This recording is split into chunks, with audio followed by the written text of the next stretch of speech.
찬송가 383장을 부르시겠습니다. 383장입니다. 눈을 들어 산을 보니 도움 어디서 오나. 천지 지은 주 하나님 나를 도와주시네. 나의 발이 실족 않게 주가 깨어 지키며 택한 백성 항상 지켜 길이 보호하시네. 도우시는 하나님이 내게 그늘 되시니 낮의 해와 밤의 달이 너를 상치 않겠네. 내게 화를 주지 않고 혼을께 보호하시며 너의 출입 지금부터 영영 인도하시리. 아멘. 이 시간 우리에게 주신 하나님 말씀은 사무엘상 29장 1절에서 11절까지 말씀입니다. 사무엘상 29장 1절에서 11절입니다. 교독하시겠습니다. 블레셋 사람들은 그들의 모든 군대를 아벡에 모았고 이스라엘 사람들은 이스라엘에 있는 셈 곁에 진쳤더라. 블레셋 사람들의 수령들은 수백 명씩 수천 명씩 인수라에 나아가고 다윗과 그의 사람들은 아기스와 함께 그 뒤에 나아가더니 블레셋 사람들의 방백이 이르되 이 히브리 사람들이 무엇을 하려느냐 하니 아기스가 블레셋 사람들의 방백들에게 이르되 이는 이스라엘 왕 사울의 신하 다윗이 아니냐. 그가 나와 함께 있은지 여러 날 여러 해로되 그가 망명하여 온 날부터 오늘까지 내가 그의 허물을 보지 못하였노라. 블레셋 사람의 방백들이 그에게 노한지라. 블레셋 방백들이 그에게 이르되 이 사람을 돌려보내어 왕이 그에게 정하신 그 처소로 가게 하소서. 그는 우리와 함께 싸움을 내려가지 못하리니 그가 전장에서 우리의 대적이 될까 하나이다. 그가 무엇으로 그 주와 다시 화합하리이까? 이 사람들의 머리로 하지 아니하겠나이까? 그들이 춤추며 노래하여 이르되 사울이 죽인 자는 천천히요 다윗은 만만이로다 하던 그 다윗이 아니니까 하니 아기스가 다윗을 불러 그에게 이르되 여호와께서 살아계심을 두고 맹세하노니 내가 정직하여 내게 온 날부터 오늘까지 내게 악이 있음을 보지 못하였으니 나와 함께 진중에 출입하는 것이 내 생각에는 좋으나 수령들이 너를 좋아하지 아니하니 그러므로 이제 너는 평안히 돌아가서 블레셋 사람들의 수령에게 거슬러 보이게 하지 말라 하니라. 다윗이 아기스에게 이르되 내가 무엇을 하였나이까? 내가 당신 앞에 오늘에 이까지 있는 동안에 당신이 종에게서 무엇을 보셨기에 내가 가서 내 주의 왕의 원수와 싸우지 못하게 하시나이까 하니 아기스가 다윗에게 대답하여 이르되 내가 내 목전에 하나님의 전령같이 선한 것을 내가 아나. 블레셋 사람들의 방백들은 말하기를 그가 우리와 함께 전장에 올라가지 못하리라 하니 그런즉 너는 너와 함께 온 내 주 신하들과 더불어 새벽에 일어나라. 너희는 새벽에 일어나거든 밝거든 곧 떠나라 하니라. 이에 다윗이 자기 사람들과 더불어 아침에 일찍이 일어나서 떠나 블레셋 사람들의 땅으로 돌아가고 블레셋 사람들은 이스라엘로 올라가니라. 아멘. 오늘은 진퇴양난의 위기에서 피할 길을 주신 하나님이라는 제목으로 말씀을 나누겠습니다.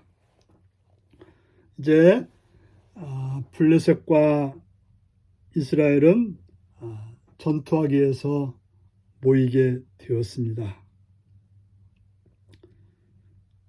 블레셋은 수백 수천의 군대씩 수령들이 인도하고 또 거기에 블레셋으로 망명했던 다윗도 아기스와 함께 그들을 따라가게 되었습니다.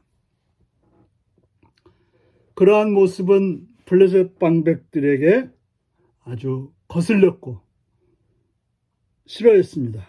그래서 그들이 그 다윗과 그를 따르는 자들에게 이 히브리 사람들이 무엇을 하려느냐 하고 왕 아기스에게 불평을 토로합니다. 이 다윗은 사울의 신하가 아니냐, 지금 우리가 지금 싸워야 될 사울의 신하가 아니냐. 하지만 아기스는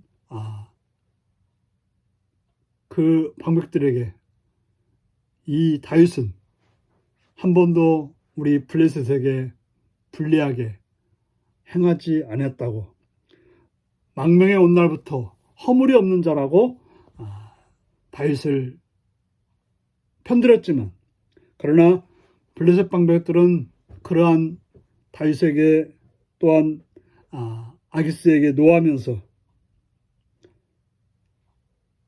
우리와 같이 전쟁터로 가는 것은 말이 안 된다고 말하고 있습니다.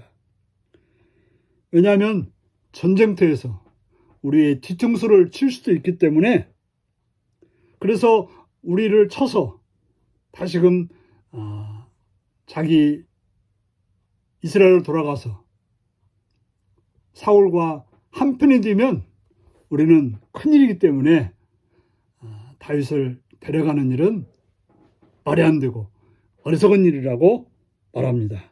그리고 이 다윗이란 자가 어떤 자인 줄 아냐고, 우리 그 장군 골리앗을 죽였을 때 사울이 죽인 자는 천천히요 다윗이 죽인 자는 만만이라고 칭송했던 자이기 때문에, 다윗이 돌아가면 이스라엘 백성들이 분명히 다윗을 좋아할 거기 때문에 블레셋을 쳐서 승리하고 돌아간다면 어떤 일이 벌어질지 뻔히 보이는데 왜 다윗을 우리와 함께 전쟁터에 나가게 하느냐고 화를 냈던 것입니다.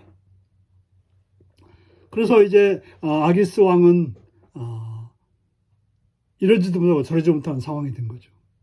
블레셋 방병들의 말을 거역하면 반란이 일어날 것 같고, 또 그렇다고 해서 다윗을 참여하지 못하게 하는 것은 자기가 약속했던, 또 지금까지 봐왔던 그 모습과는 배치되는 거기 때문에 참으로 이러지도 못하고 저러지도 못하는 진퇴양난의 그 상황이 이르게 되었던 것입니다. 하지만 그래도 블레셋 방백들의 말을 듣는 것이 옳다고 생각되어서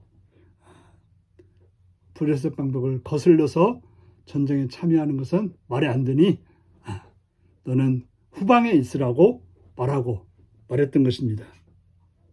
그때 다윗은 아기스에게 막 화를 냅니다.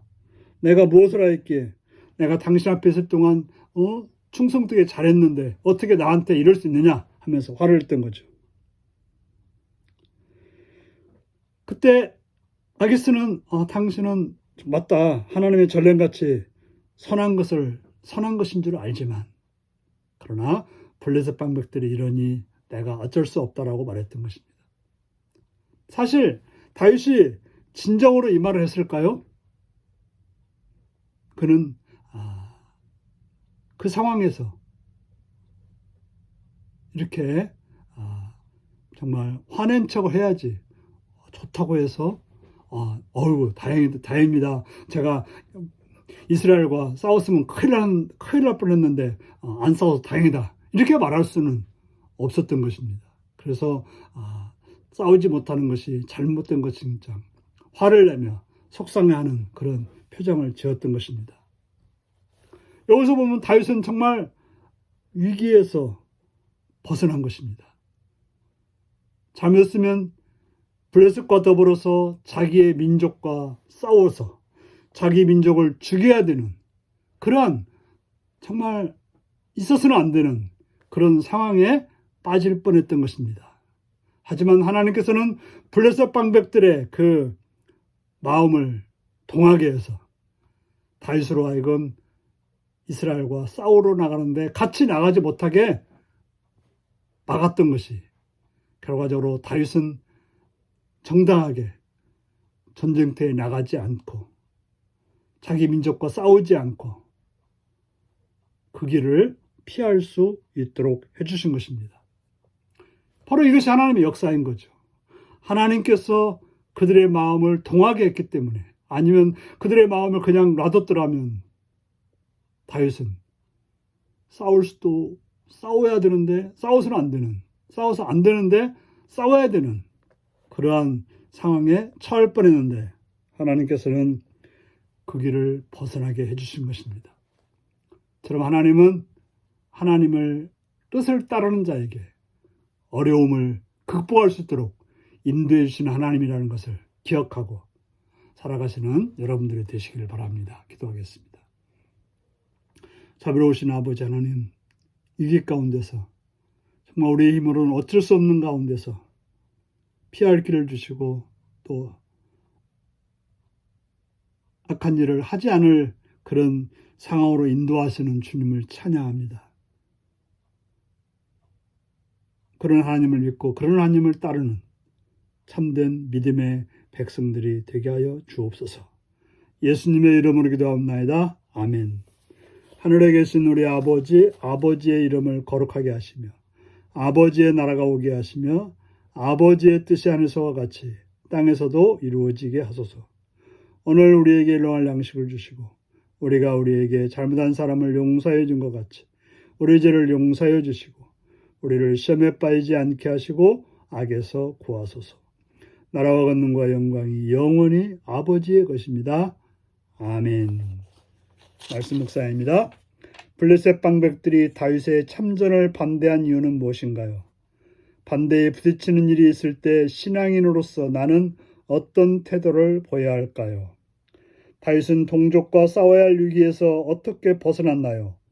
내 삶과 공동체가 처한 상황에서 주님의 도움이 필요한 일은 무엇인가요? 오늘 이 말씀을 묵상하시며 주 안에서 하나님의 선하심을 찬양하는 복된 여러분들이 되시기 바랍니다. 샬롬.